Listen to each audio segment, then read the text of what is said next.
الحمدللہ رب العالمین والصلاة والسلام علی خاتم الانبیاء والمرسلین وعلی آلہ واصحابہ ومن تبعہم باحسان الی یوم الدین اما بعد۔ اللہ تعالیٰ کا فضل و کرم ہے کہ ہم لوگ عقیدے کے اس درس میں شریک ہیں۔ اللہ تعالیٰ جتنے ہمارے ساتھ ہیں سب کے علم و فضل میں برکت دے، اخلاص کی دولت اللہ تعالیٰ مجھے اور آپ کو عطا فرمائے۔ اخلاص سب سے بڑی چیز ہے اور یہی چیز ہمارے اس عمل کی قبولیت کا سبب بنتی ہے۔ ہم لوگ اپنی نیتوں کو خالص کر لیں۔ اسی لیے محدثین نے جب حدیث کی کتابیں شروع کی تو کہا انما الاعمال بالنیات، سارے اعمال کا دار و مدار نیتوں پر ہے۔ اللہ تعالیٰ کے فضل و کرم سے کل کے درس میں جو باتیں ہمارے ساتھ تھیں ان باتوں میں اس بات کا ذکر تھا کہ انبیاء علیہم السلام سے جب خطائیں ہو جاتی ہیں تو فوراً اللہ تبارک و تعالیٰ سے ان کو توفیق ہوتی ہے کہ وہ توبہ کریں، استغفار کریں۔ اس کے بعد توبہ اور استغفار کے بعد ان کا درجہ اور بڑھ جاتا ہے، اللہ تعالیٰ کے پاس ان کا درجہ اور بڑھ جاتا ہے۔ تو ہم یہاں کہتے ہیں کہ وہ جو شبہ تھا، جن لوگوں نے شبہ ڈاؤٹ کریٹ کیا تھا کہ انبیاء علیہم السلام سے نہ تو بڑی غلطی ہو سکتی ہے گناہ کبیرہ، نہ تو چھوٹی غلطی، تو ہم لوگ مانتے ہیں کہ بڑی غلطیاں انبیاء اکرام سے نہیں ہوتی، البتہ چھوٹی موٹی خطائیں سہو ہو جاتا ہے اور اس کا اثر ان کی عصمت پر نہیں پڑتا۔ یہ ساری باتیں ہمارے ساتھ تھیں۔ اس کے بعد ہمارے ساتھ آج کی اس درس میں ایک بات ہم شروع کرنے جا رہے ہیں، المعصیہ۔ یہ جو معصیت ہے یعنی چھوٹے موٹے خطائیں ہو جانا، کہا کہ یہ بشری تقاضا ہے۔ آپ بشر ہیں، میں بشر ہوں، انبیاء علیہم السلام بشر تھے، ان سے چھوٹی موٹی خطائیں ہو جاتی تھیں، لیکن بڑی بڑی خطاؤں کے تعلق سے ہم کہیں گے کہ اللہ تعالیٰ نے رسالت کی جو ذمہ داری انہیں عطا فرمائی تھی، اس کی تبلیغ کی ذمہ داری عطا فرمائی تھی، اس سے اللہ تعالیٰ نے ان کو حفاظت میں رکھا۔ اسی کا نام عصمت ہے۔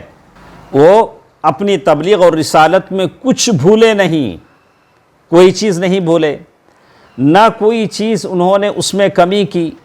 جیسے قرآن کی ساری آیتیں نازل ہوئیں، نبی صلی اللہ علیہ وسلم نے پورا قرآن ویسے ہی پہنچایا، اور جیسے وَهَذِهِ الْعِصْمَةُ لَا تُلَازِمُهُمْ، اور یہ جو عصمت ہے انبیاء کرام کی حفاظت ہے بڑے بڑے گناہوں سے، اس کے باوجود بشر ہونے کے ناطے چھوٹی موٹی خطائیں انبیاء کرام سے ہو جاتی ہیں، لیکن فوراً ان کو توبہ کی توفیق ہوتی ہے۔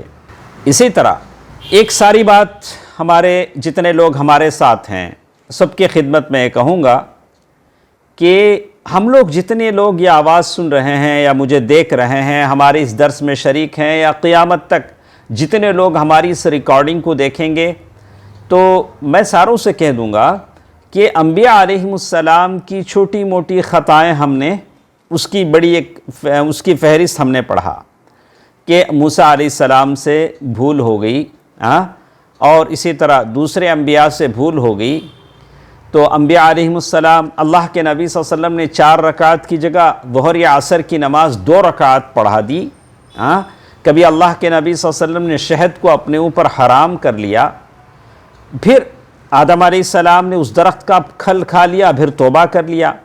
ان تمام چیزوں کو جان لینے کے بعد لا یجوز، کسی کے لیے جائز نہیں ہے کہ ہم ان چیزوں کو سامنے رکھ کر انبیاء کے ذات پر ہم طعن کریں، ان کو انسلٹ کریں، کہا کہ انبیاء سے کیسے کسی غلطی ہوگی۔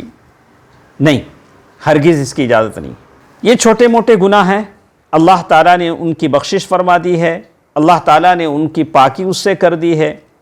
اس سے اب ایک سوال ہمارے پاس آتا ہے جب ان انبیاء علیہم السلام سے یہ چھوٹی موٹی غلطیاں ہوئی، موسیٰ علیہ السلام نے کسی کو تھپڑ مار دیا، اس کی جان نکل گئی، اور اللہ کے نبی صلی اللہ علیہ وسلم کبھی بھول گئے نماز کی رکعتیں، تو اس سے ہم کو کیا فائدہ ہے؟ ہم کیوں پڑھتے ہیں؟ ہم کو اس سے کیا فائدہ ملے گا؟ تو آپ کو سمجھ لینا چاہیے ان نکون علی حذر وتخوف من ذنوبنا وآثامنا، ہم لوگ اپنے گناہوں کو لے کر ڈرتے رہیں، کانپتے رہیں۔ بڑے انبیاء سے جب یہ گناہ ہوئے تو اللہ نے فوراً ان لوگوں کو توجہ دلائی، تو پھر میرا اور آپ کا کیا معاملہ ہے؟ میرے اور آپ کی کیا حیثیت ہے؟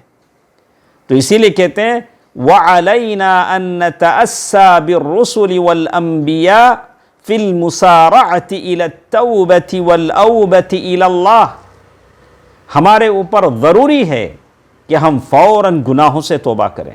یہ ہمارے لیے ایک سبق ہے انبیاء علیہم السلام کی اس سیرت کو جاننے سے۔ یہ سبق ملتا ہے کہ انبیاء علیہم السلام نے اس طرح توبہ کیا ہے تو پھر اپنے گناہوں کو لے کے ڈرتے رہو، ایسا نہیں۔ اسی لیے کہا گیا کہ مومن اپنے گناہوں کو لے کر ڈرتا ہے، اپنی نیکیوں کی قبولیت کو لے کر اندیشے میں رہتا ہے، لیکن منافق گناہ کرتا ہے، سمجھتا ہے ناک پر مکھی بیٹھی ہے، کوئی بات نہیں، ایسے کر کے اڑا دیتا ہے۔ تو کہتے ہیں وَكَثْرَةُ التَّوَجُّهِ إِلَيْهِ وَإِسْتِغْفَارِهِ، زیادہ اللہ تعالیٰ کی طرف متوجہ ہوں، استغفار کریں، اللہ تعالیٰ سے بخشش چاہیں۔ تو اس لیے انبیاء علیہم السلام کی یہ چھوٹی چھوٹی خطائیں آپ کے سامنے رکھی گئیں، اس لیے نہیں کہ آپ اور ہم کہیں کہ دیکھیے انبیاء علیہم السلام سے غلطیاں ہوئی، اب میرا اور آپ کا کیا حساب؟ نہیں، یہ حجت بنانے کے لیے نہیں۔ بہت سارے لوگ حجت بناتے ہیں، ارے گناہ ایسی چیز ہے، انبیاء علیہم السلام نہیں بچے تو ہمارا اور آپ کا کیا حساب ہے؟ العیاذ باللہ۔ ڈریں، اللہ تعالیٰ سے ڈریں۔ اس کے لیے آپ کے سامنے یہ سیرت بیان نہیں ہوئے ہیں، آپ کے اور میرے سامنے جو سیرت بیان ہوئی ہے اس لیے بیان ہوئی ہے کہ ہم توبہ اور استغفار کریں۔ چلیے اب ہمارے ساتھ ایک اور بات ہے، مجھے امید ہے کہ آپ سارے لوگ اسے نوٹ کرتے ہوں گے۔ گزشتہ آج کے باتوں میں ہم نے کچھ باتیں سنی، دو باتیں ہمارے ساتھ تھی، المعصیہ دلیل البشریہ، چھوٹے موٹے گناہ ہو جانا یہ انسانی تقاضا ہے، انبیاء علیہم السلام انسان تھے، ان سے چھوٹی موٹی خطائیں ہوتی تھیں۔ دوسری چیز جو آج کی اس درس میں ہم نے سنا، تکریم الانبیاء و توقیرہم، ان چھوٹے موٹے گناہوں کو دلیل بنا کر انبیاء کی تنقیص نہ کریں، انبیاء کی ذات پر دھبا نہ لگائیں، انبیاء کی عیب جوئی نہ کریں، انبیاء اکرام کی بے عزتی نہ کریں، ہرگز ہرگز جائز نہیں۔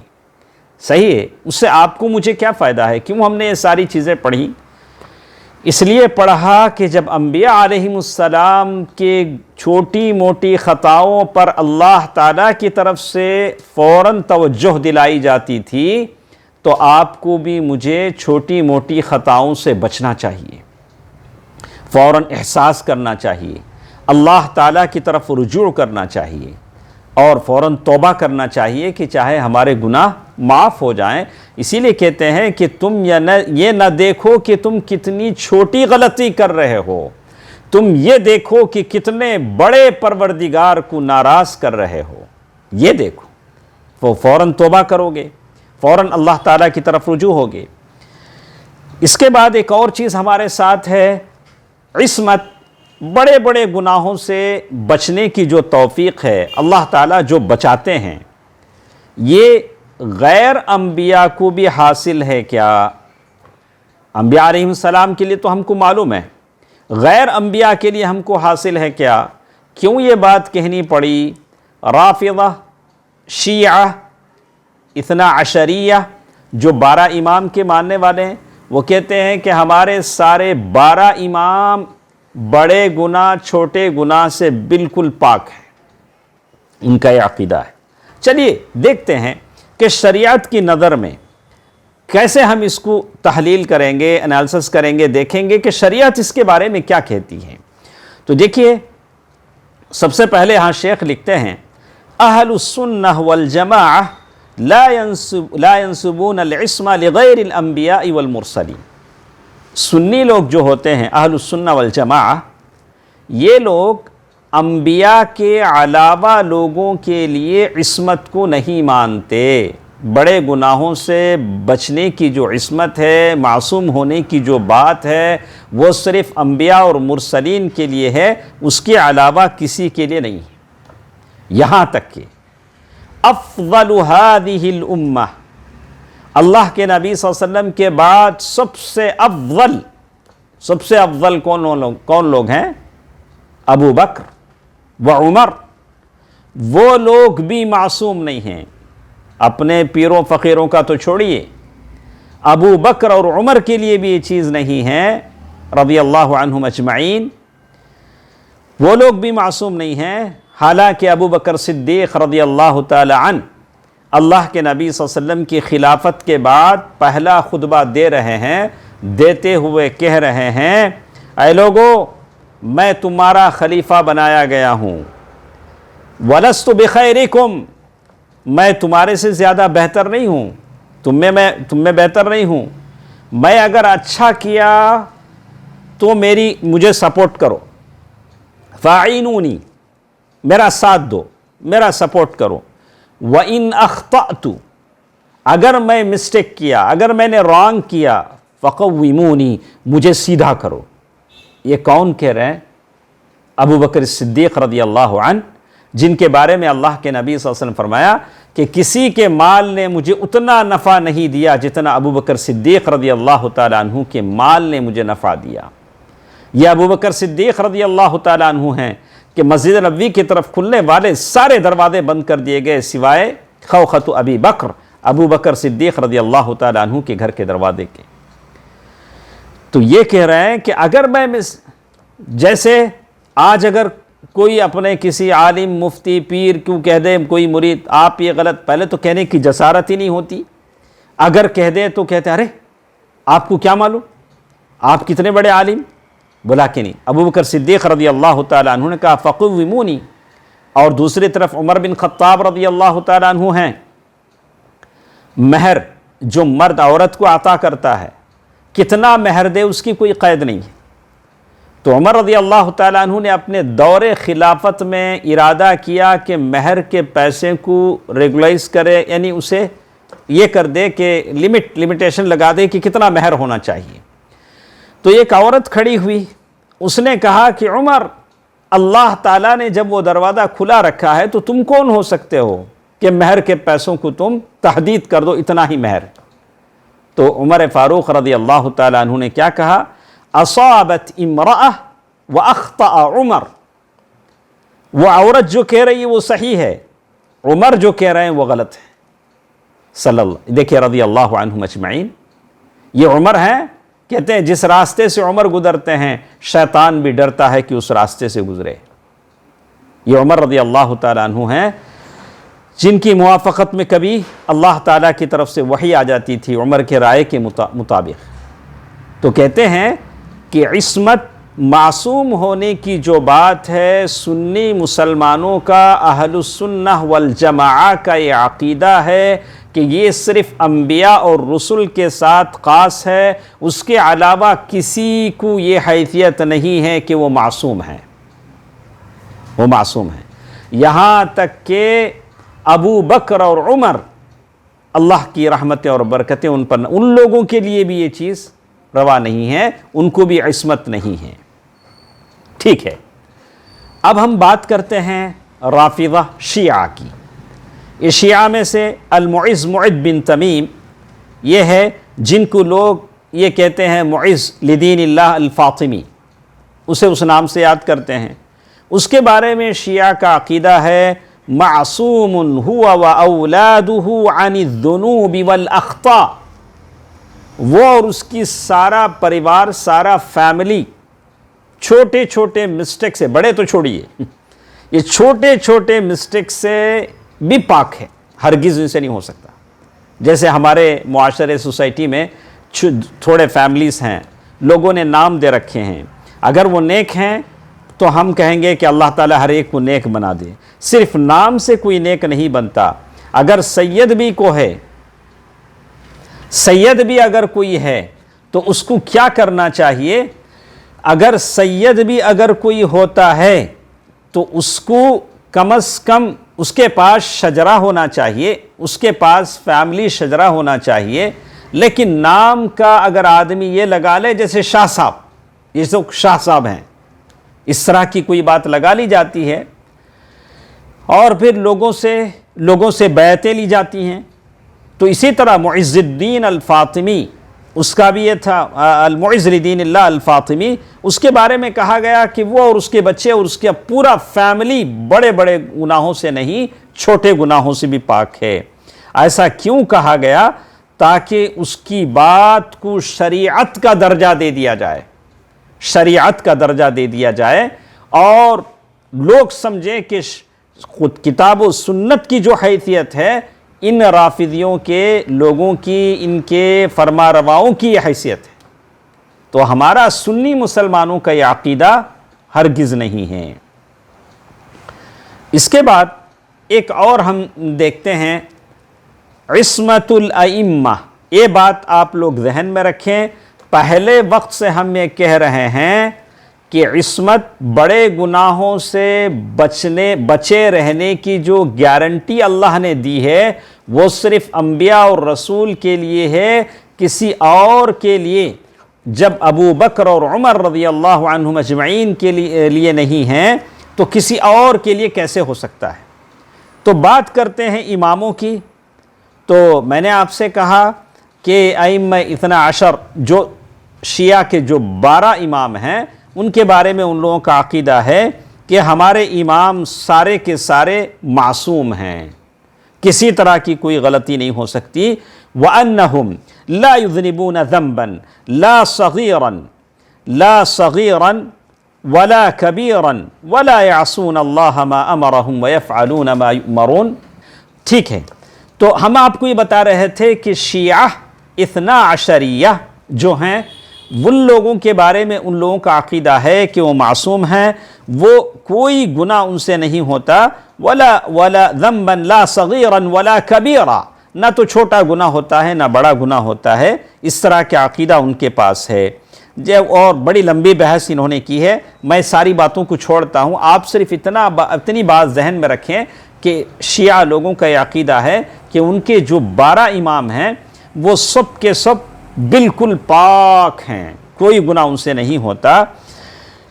یہاں تک وہ کہتے ہیں، ہمارا یہ عقیدہ ہے کہ اللہ کے نبی صلی اللہ علیہ وسلم کے دنیا سے چلے جانے کے بعد جبریل امین کا دنیا کے آنا، کسی آدمی کے پاس آنا، وہ سلسلہ ختم ہو گیا۔ لیکن 12 کہتے ہیں فَإِنَّ التَّشْرِيعَ لَمْ يَنْتَهِ عِنْدَهُمْ بِوَفَاةِ الرَّسُولِ صلی اللہ علیہ وسلم بل هو مستمر الى حین غیبہ امامہم الثانی عشر۔ شیعہ کہتے ہیں، رافضہ، اللہ کے نبی صلی اللہ علیہ وسلم کے دنیا سے چلے جانے کے بعد شریعت ختم نہیں ہو گئی، شریعت چلتی رہی۔ کب تک؟ ان کے ایک 12 امام سرہ مرہ، ایک جگہ کا نام ہے، اس کے غار میں چلے گئے، ابھی تک وہ لوگ انتظار کر رہے ہیں۔ غار کے باہر روزانہ سواری سنوارتے ہیں، آواز لگاتے ہیں، امام صاحب امام صاحب، وہ آئیں گے قیامت کے قریب، وہ غار سے باہر نکلیں گے، جیسے ان کا عقیدہ ہے۔ تو کہتے ہیں کہ تب تک شریعت تھی۔ سبحان اللہ، سبحان اللہ، کیسے کیسے عقائد ہیں۔ اللہ کا شکر ادا کیجئے کہ اللہ تعالیٰ نے آپ کو صحیح عقیدے پر پیدا کیا، اور مرتے دم تک اللہ تعالیٰ صحیح عقیدے پر آپ کو مجھے چلائے رکھے۔ اللہ کا شکر ادا کیجئے، اللہ کا شکر ادا کیجئے۔ بل یرون، اسی طرح کہتے ہیں وہ لوگ خلافت کے زیادہ حقدار ہیں، ان کے جو ائمہ ہیں، ائمہ 12، ابو بکر اور عمر رضی اللہ عنہم اجمعین، ان سے زیادہ خلافت کے حقدار وہ لوگ ہیں۔ یہ عقیدہ ہے 12 شیعہ رافضہ کا، اور وہ لوگ ہم سے ہر چیز میں مختلف ہیں، ان کی اذانیں الگ ہیں، نمازیں الگ ہیں، قرآن الگ ہے، تو ان کی ساری چیزیں الگ ہیں، لیکن لوگ سمجھتے نہیں ہیں، لوگ سمجھتے نہیں ہیں، ساری چیزیں الگ ہیں، ان کے عقائد الگ ہیں، ساری چیزیں الگ ہیں۔ اب ایک بات ہمارے سامنے آتی ہے، اب اگر کوئی آپ سے پوچھتا ہے کہ بھائی یہ جو آپ عصمت کی جو بات کرتے ہیں، آپ نے اب تک اچھی طرح سمجھ گیا ہوگا عصمت ہم کسے کہتے ہیں۔ عصمت کے معنی ہیں بڑے گناہوں سے اللہ کا اپنے انبیاء اور رسولوں کو بچائے رکھنا، یہ عصمت ہے۔ تو اس کی دلیل کیا ہے؟ آپ بار بار یہ بات بولتے ہیں، اس کی دلیل کیا ہے؟ تو ہم نے کہا کہ چلیے سورہ نجم پڑھتے ہیں، اس میں اللہ تعالیٰ کہتے ہیں وَمَا يَنطِقُ عَنِ الْهَوَىٰ إِنْ هُوَ إِلَّا وَحْيٌ يُوحَىٰ عَلَّمَهُ شَدِيدُ الْقُوَىٰ۔ سورۃ النجم آیت نمبر 3 سے 4 تک اللہ تعالیٰ نے کہا وَمَا يَنطِقُ عَنِ الْهَوَىٰ۔ سبحان اللہ، اللہ کے نبی صلی اللہ علیہ وسلم ہیں، اللہ کے نبی صلی اللہ علیہ وسلم ہیں جن کے بارے میں کہا کہ یہ اپنے دل سے کچھ نہیں بولتے جب تک کہ اللہ کی طرف سے بات نہ جائے۔ تو معلوم یہ ہوتا ہے کہ یہ انبیاء اور رسول کے معصوم ہونے کی دلیل ہے کہ انبیاء اپنے دل سے کچھ نہیں بولتے، وہ صرف اللہ تعالیٰ جب کہتا ہے کہ یہ بولیں تو وہی بولتے ہیں۔ ان هو الا وحی یوحیٰ۔ اب آپ کہتے ہیں رافضہ، امامیہ، وہ لوگ کہتے ہیں کہ اسی لیے علماء نے یہ کیا کہ آپ شیعہ یہ نہ کہیں، رافضہ کا لفظ استعمال کریں۔ رفض کے معنی ہیں ڈینائی، انکار کر دینا، ٹھکرا دینا۔ انہوں نے اس وقت کی جو صلح کی جو باتیں ہوئی تھی اسے ٹھکرا دیا، تو شیعہ سے بہتر لفظ ہے رافضہ، رافضہ کا لفظ استعمال کریں۔ شیعہ تشیع وہ الگ معنی ہو جاتے ہیں۔ تو کہتے ہیں کہ اس کی کیا دلیل ہے کہ آپ اپنے 12 اماموں کو کہتے ہیں کہ ہمارے امام معصوم ہیں؟ قرآن میں کوئی دلیل ہے؟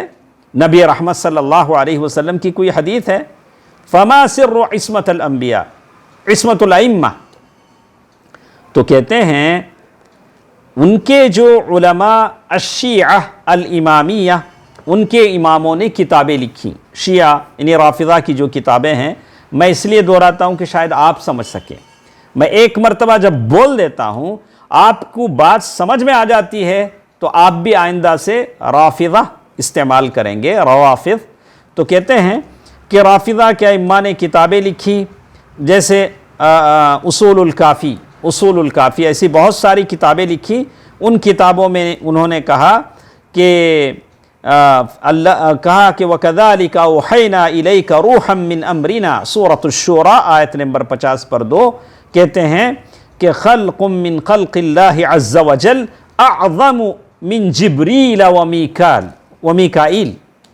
اس آیت میں جو روح کی جو بات ہے، وہ روح اللہ کی ایک ایسی مخلوق ہے جو جبریل اور میکائیل سے بڑھ کر ہے۔ وہ روح ہے کان مع رسول اللہ صلی اللہ علیہ وسلم یخبرہ ویسددہ، وہ روح جس کا ذکر یہاں سورہ شورى میں، یہ کس کی بات ہے؟ وہ رافضہ کے ائمہ ان لوگوں کی بات ہے، ان کے علماء کی بات ہے جو انہوں نے کتابوں میں لکھا ہے۔ کہا کہ یہ جو روح ہے اس کی حیثیت جبریل اور میکائیل علیہ السلام سے بڑھ کر ہے، اور یہ اللہ کے نبی صلی اللہ علیہ وسلم کے ساتھ تھی، اور اللہ کے نبی صلی اللہ علیہ وسلم کے انتقال کے بعد یہ روح وہ مع الائمہ من بعد، رافضہ کی جو ائمہ ہیں 12 امام، ان کے ساتھ ہو گئی۔ بات آپ کو سمجھ میں آ گئی؟ کہتے ہیں کہ انہوں نے کہا کہ یہ اس آیت سورۃ الشورى میں جس اس آیت کا جو ذکر ہے، وہ روح وہ افضل ہیں جبریل اور میکائیل سے۔ تو اسی طرح بہت ساری باتیں انہوں نے ذکر کیا، میں اس کو چھوڑ کے چلتا ہوں۔ تو آپ اتنی بات اپنے ذہن میں رکھیں کہ انبیاء کے معصوم ہونے کی دلیل سورہ نجم کی آیت ہے، اور رافضہ کی اماموں کے معصوم ہونے کی دلیل ان کی کتابیں ہیں جو بے سند بے دلیل ان کے علماء نے لکھ لی ہیں، قرآن و حدیث سے اس کی کوئی دلیل نہیں ہے۔ وہ لوگ کہتے ہیں کہ ہمارے انبیاء، ہمارے جو ائمہ ہیں ان سے کوئی غلطی نہیں ہوتی، ان کی ساری باتیں اٹل ہیں، تو ایک بات آپ نوٹ کر لیں، میں سارے بہنوں کو اور سارے بھائیوں کو سمجھاتا ہوں کہ علی رضی اللہ تعالی عنہ اور ان کے جو بیٹے تھے حسن اور حسین، ان کے آپس میں بہت ساری باتوں میں ان کا اختلاف تھا۔ آپ کو معلوم ہے جو لوگ سیرت پڑھتے ہیں وہ لوگ اگر ان کی اس کو تسلیم کر لیں، مان لیتے ہیں کہ ان کے اماموں سے کوئی سہو کوئی بھول چوک نہیں ہوتی، تو خود حسن اور حسین رضی اللہ عنہم اجمعین ان کے آپس میں کچھ باتوں میں اختلاف تھا۔ حسن رضی اللہ عنہ قتال کو پسند نہیں کرتے تھے، حسین رضی اللہ تعالی عنہ کوفہ اور بغداد والوں کے خطوں کے لکھنے کی وجہ سے خود مدینے سے چلے آئے، مکے سے چلے آئے۔ تو اگر یہ دیکھا جائے کہ ان کے اماموں کی بات غلط نہیں ہو سکتی تو آپس میں وہ ایک دوسرے کی ایک دوسرے کی غلطیوں پر کیوں روک ٹوک کرتے تھے؟ تو اسی لیے انہوں نے کہا وَقَدْ كَانَ عَلِيٌّ وَأَبْنَاؤُهُ وَغَيْرُهُمْ يُخَالِفُ بَعْضُهُمْ بَعْضًا فِي الْعِلْمِ وَالْفُتْيَا، بعض علمی مسائل میں فتاوہ میں آپس میں ایک دوسرے کیے تھے۔ اگر وہ معصوم تھے لَكَانَ مُخَالَفَةَ الْمَعْصُومِ لِلْمَعْصُومِ مُمْتَنِعَةً، اگر جیسے شیعہ کے امام کہتے ہیں کہ علی رضی اللہ عنہ اور حسن اور حسین اور اس کے بعد جو امام ہیں سب کے سب معصوم ہیں، تو پھر معصوم لوگوں کی مخالفت کیسے ہوتی تھی؟ نہیں ہونا چاہیے۔ آپ کی سمجھ میں بات آ گئی ہوگی۔ تو یہاں تک یہ ساری باتیں عصمت کی ختم ہو گئیں۔ تو ایک دوسرے چاپٹر میں ہم چلتے ہیں، دلائل النبوہ، اللہ کے نبی۔ دلائل النبوہ کا کیا مطلب ہے؟ کہ اللہ کے ایک نبی، ایک معاشرے میں، ایک سوسائٹی میں اللہ کا ایک نبی بھیجا جاتا ہے، اور اللہ کے نبی جیسے ہی نبوت اور رسالت ملتی ہے، سارے لوگوں کے سامنے کھڑے ہو کر کہتے ہیں کہ لوگوں دیکھو میں اللہ کا نبی ہوں۔ تو اب لوگ بولتے ہیں کہ صاحب آپ تو ہمارے سوسائٹی کے آدمی ہیں، آپ کو ہم نبی کیسے مان لیں؟ تو اللہ تعالیٰ اس کی سپورٹ میں ان کو کچھ میریکلز، معجزات، کچھ نشانیاں دیتے ہیں۔ اس کو کہتے ہیں دلائل النبوہ، پروفیٹ ہوڈ، نبوت کے دلائل۔ اسی کی باتیں ہم پڑھیں گے۔ صفحہ نمبر ہمارے ساتھ ہے، دلائل النبوہ ہم شروع کریں گے، اور یہ ہے عربی کتاب 119 کی، کہ کہتے ہیں کہ یہ جو اللہ تعالیٰ انبیاء کو بھیجتے تھے لوگوں کے پاس کہ اللہ تعالیٰ کی عبادت کی طرف ان کو بلاؤ، تو یہ اللہ کے انبیاء لوگوں کے پاس آتے تھے، کہتے تھے کہ ہم اللہ کی طرف سے بھیجے گئے ہیں، تم ہم کو سچ مانو، ہم جو بتا رہے ہیں اس کو صحیح سمجھو، اور تم ہماری اطاعت کرو، اوبیڈینس کرو، ہماری بات مانو، اور جن گناہوں میں تم ہو ان گناہوں کو چھوڑ دو۔ انبیاء کی یہ تعلیمات تھی۔ جیسے نوح علیہ السلام نے اپنی قوم کے پاس آ کر کہا الا تتقون انی لکم رسول امین فاتقوا اللہ واطیعون، کیا تم ڈرتے نہیں ہو؟ میں امانت دار رسول ہوں، تم اللہ سے ڈرو، میری بات مانو۔ سورۃ الشعراء آیت نمبر 106 سے 108 تک، سورۃ الشعراء آیت نمبر 106 سے 108 تک۔ اور یہ بات سارے رسولوں نے کہی، ہود علیہ السلام نے کہا، لوط علیہ السلام نے کہا، شعیب علیہ السلام نے کہا، سارے رسولوں نے لگ بھگ یہ بات کہی کہ میں اللہ کا رسول ہوں، میری بات مانو۔ جب بات ایسی ہے تو لوگ جلدی مانتے نہیں ہیں، تو اللہ تعالیٰ ان کو کچھ معجزات دیتے ہیں۔ موسیٰ علیہ السلام کو لاٹھی دے دی، بغل میں ہاتھ رکھ کے نکالتے تو ہاتھ چمکنے لگتا۔ اللہ کے نبی صلی اللہ علیہ وسلم خاتم المرسلین کو قرآن دے دیا، یہ معجزہ ہے، میں صرف مثال بیان کر رہا ہوں۔ اور عیسیٰ علیہ السلام مادرزاد یعنی ماں کے پیٹ کے اندھوں کو بینا بنا دیتے تھے۔ تو کہا تو یہ اللہ تعالیٰ نبیوں کی رسالت کی ذمہ داری ادا کرنے کے لیے کچھ پروف ان کو دیتے تھے، کچھ سپورٹ۔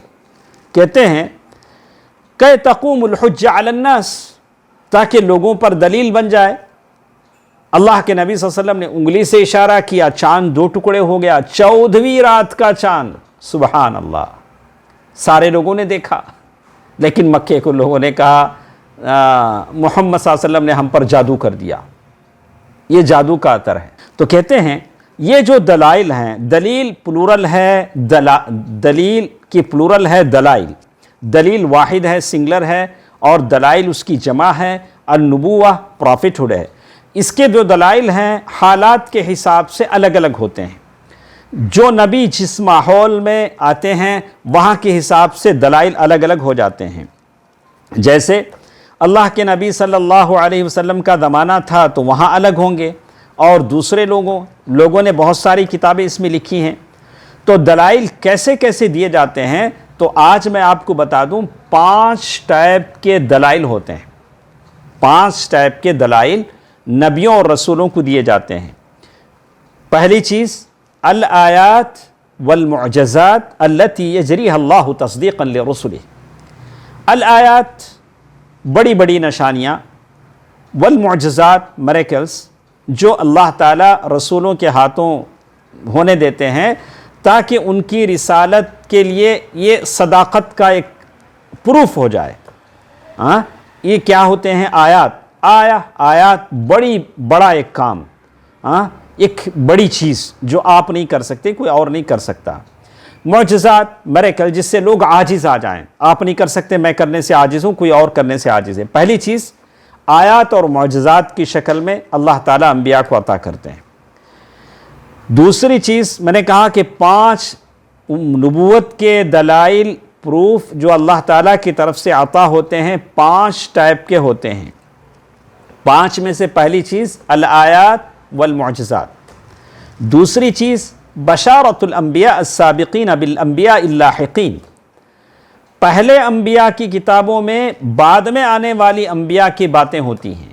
اللہ کے نبی صلی اللہ علیہ وسلم کے تعلق سے پہلے انبیاء کی کتابوں میں بتلایا گیا کہ پہلے انبیاء کی کتابوں میں جو باتیں ہوتی تھیں، ان ساری باتوں کا ذکر پہلے انبیاء کی کتابوں میں، جیسے تورات میں، انجیل میں، زبور میں ساری باتیں ہوتی تھیں۔ تیسری چیز النظر فی احوال الانبیاء، انبیاء کے ساتھ بہت ساری چیزیں پیش آتی ہیں۔ اللہ کے نبی صلی اللہ علیہ وسلم کے ساتھ بہت ساری چیزیں پیش آئیں۔ کبھی کھانے میں برکت آ گئی، کبھی انگلیوں سے پانی آنے لگا، کبھی ایک درخت آگے بڑھ کر آیا اور کہا کہ آپ اللہ کے سچے رسول ہیں۔ یہ انبیاء کی حالتیں مختلف اوقات میں ہوتی ہیں۔ نمبر 4 النظر فی دعوت الرسل، رسولوں کی جو دعوت ہوتی ہے وہ دعوت، وہ بھی انبیاء کے لیے اس کی نبوت کی ایک نشانی ہو جاتی ہے۔ نمبر 5 نصر اللہ و تائیدہ لہم، اللہ تعالیٰ انبیاء کی مدد کرتے ہیں، سپورٹ کرتے ہیں۔ دوسرا ہوگا تو سپورٹ نہیں ہوگا۔ اللہ تعالیٰ، اللہ کے نبی صلی اللہ علیہ وسلم دعا کرتے رہے، یا اللہ یہ 314 لوگ 13 لوگوں کو لے کے میدان بدر میں پہنچا ہوں، یا اللہ ان ہلکت ہذہ العصابہ، یا اللہ یہ چھوٹی موٹی جماعت اگر ہلاک ہو جاتی ہے تو تیرا زمین پر کوئی نام لینے والا نہیں رہے گا۔ اللہ کے نبی صلی اللہ علیہ وسلم دعا کر رہے ہیں اور یہ ٹول وہ کاندھے سے گرتی جا رہی ہے۔ ابو بکر رضی اللہ تعالیٰ عنہ کہہ رہے ہیں اے اللہ کے نبی بس کیجئے، اللہ تعالیٰ نے آپ کی دعا سن لی۔ اللہ تعالیٰ نے فوراً کہا کہ ہم آپ کے لیے آسمان سے فرشتے اتارتے ہیں۔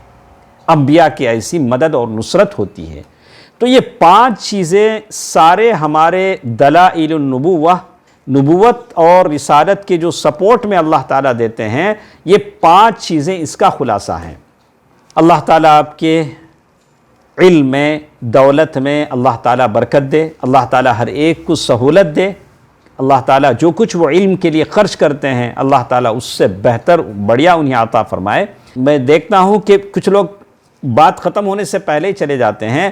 میں پہلے دن سے کہہ رہا ہوں کام شروع تو سارے کرتے ہیں، لیکن قابل تعریف وہ لوگ ہیں انما الاعمال بالخواتیم، جو کام کے ختم ہونے تک ہمارے ساتھ رہیں۔ تو شیخ نے صفحہ نمبر 120 پر 1 پر جو چیز ہمارے ساتھ بیان کی ہے، الآیات والمعجزات، سب سے پہلے کہا کہ آیات اور معجزات۔ قرآن کی آیتوں کو آیت کیوں کہا گیا؟ اس لیے کہ آیت کا معنی عربی زبان میں ہوتا ہے العلامۃ الدالہ علی الشیء، مارک۔ کسی چیز پر کوئی مارک ہوتی ہے تو آپ اچھی طرح پہچان لیتے ہیں۔ پہچان لیتے ہیں، کوئی چیز ہائی لائٹ کی جاتی ہے تو آپ اچھی طرح پہچان لیتے ہیں۔ تو یہاں آیت سے مراد کیا ہے؟ وَالْمُرَادُ بِهَا هَا هُنَا مَا يَجْرِيهَ اللَّهُ عَلَىٰ أَيْدِي رُسُلِهِ وَأَنْبِيَائِهِ مِنْ أُمُورِ خَارِقَةٍ لِلسُّنَنِ الْكَوْنِيَّةِ الْمُعْتَادَةِ لَا قُدْرَةَ لِلْبَشَرِ عَلَى الْإِتْيَانِ بِمِثْلِهَا۔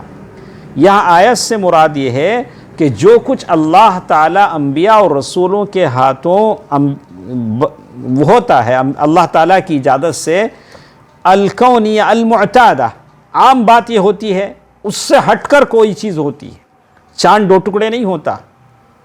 ہم آپ کو تفصیل میں بتائیں گے۔ تو آیت کی تعریف آپ نے سن لی کہ یہ آیت ایسا کام ہے جو انسان کی طاقت اس پر نہیں ہے، اس کی مثال آپ بیان کریں۔ قرآن کی آیتوں کو آیت کیوں کہا گیا؟ اس لیے کہ ساری آیتیں ایک شان ہیں، اللہ کی طرف سے اللہ کی عظمت قدرت کی ایک علامت ہے، سبحان اللہ۔ اسی لیے قرآن کی آیتوں کو آیت کہا گیا۔ كَتَحْوِيلِ الْعَصَى إِلَىٰ أَفْعَىٰ تَتَحَرَّكُ وَتَسْعَىٰ، جیسے لاٹھی ہے، آپ کے ہاتھ میں اگر لاٹھی ہے، دادا جان نانا جان کا عصا ہے، تو آپ مار کے دیکھیں وہ سانپ بنتا ہے کہ نہیں بنتا ہے؟ نہیں بنے گا۔ اللہ نے بنایا، موسیٰ علیہ السلام کی لاٹھی سانپ بن گئی۔ فَتَكُونُ هَذِهِ الْآيَةُ الْخَارِقَةُ لِلسُّنَّةِ الْكَوْنِيَّةِ الْمُعْتَادَةِ دَلِيلًا غَيْرَ قَابِلٍ لِلنَّقْضِ وَالْإِبْطَالِ۔ اسی پر ہم اپنی بات کو ختم کرتے ہیں۔ تو آپ ہمارے ساتھ ماشاءاللہ، اللہ تعالیٰ آپ کے علم و فضل میں برکت دے۔ میں بہت خوش ہوں آپ کی علمی تڑپ کو دیکھ کر، آپ کے جذبے کو دیکھ کر۔ اللہ تعالیٰ کثر اللہ امثالکم، اللہ تعالیٰ آپ جیسے لوگوں کو زیادہ بنائے۔ صحیح علم کی تڑپ آپ کے دلوں میں ہے، اللہ تعالیٰ آپ کے علم و فضل میں برکت دے۔ تو یہاں ہم لوگ جیسے ہم نے جانا کہ دلائل النبوہ، پروفٹ ہوڈ، نبوت اور رسالت کی جو دلائل ہوتے ہیں، پروف ہوتے ہیں، سپورٹنگ جو چیزیں ہوتی ہیں، وہ 5 قسم کی ہیں۔ پہلی قسم الآیات والمعجزات۔ انشاءاللہ کل سے دوبارہ ہم انہی 5 قسموں کو کل شروع کریں گے انشاءاللہ اللہ تعالیٰ کی توفیق سے۔ اللہ تعالیٰ جتنے ہمارے ساتھ موجود ہیں سب کے لیے اللہ تعالیٰ اپنی خاص عنایتیں، نوازشیں اللہ تعالیٰ ان کو عطا فرمائے، آمین۔ والسلام علیکم ورحمۃ اللہ وبرکاتہ۔